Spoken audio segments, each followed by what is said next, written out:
Good morning guys. मैले चाहिँ हिजो देउता थानहरू कलर गरेँ होइन।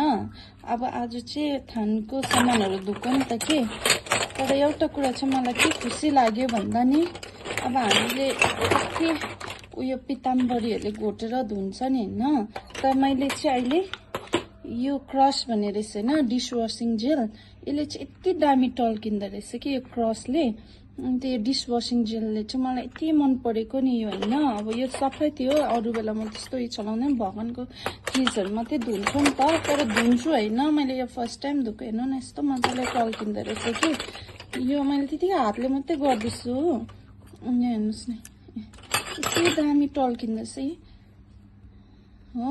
यो चाहिँ मेरो छिमीहरू होइन। म छक्कै परेको नि यस्तो दामी टल्केको देखेर। अब हामीले चाहिँ स्टिल झुटहरू है, सफा स्टिल झुट र साबुन अलग्गै राख्छु नि त भगवानको यो चिजहरू यस्तोहरू उयो गर्नु। तर मलाई अहिले चाहिँ मेहनत पनि लागेन। यो क्रसले चाहिँ यति साह्रो दामी टल्किँदो रहेछ कि खुसी लागेको नि। हेर्नुहोस् है यस्तो दामी टल्किँदो रहेछ। अब यदि यो छिमी चाहिँ अरू बेला म बाल्छु होइन, अहिले हेर्नुहोस् त टल्केको। कति छिटो हुँदो रहेछ यो। 1 सेकेन्ड पनि लाग्दैन मैले राखेको हो। क्या दामी टल्किँदो रहेछ।